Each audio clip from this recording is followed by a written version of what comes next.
Nu skal vi så snakke om stamfunktioner.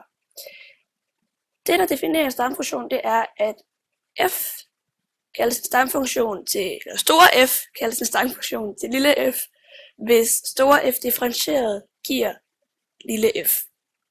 Det man så gør for at vise, at store f differentieret er lille f af x, det er, at man bruger integrationsprøven. Og integrationsprøven vil jeg prøve at vise ved et lille eksempel her.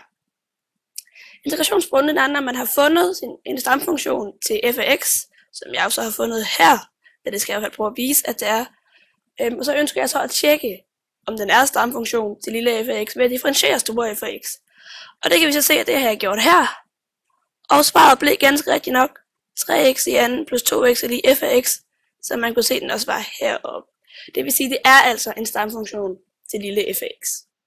Der findes altid mere end én stamfunktion til f, og det er givet ved, at der altid kan være hvilken som helst konstant sat på, fordi at en konstant differentieret giver 0.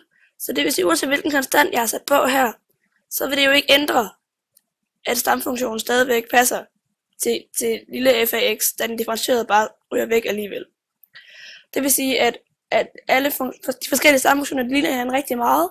Den eneste forskel, den egentlig er, om der står plus minus en eller anden konstant, så der kan stå plus 337,5, eller der kan stå minus 7 milliarder, og det vil ikke gøre nogen forskel. Den differentierer stadigvæk, hvis det ser sådan her ud, og altså stadigvæk være stamfunktion for lille f af x.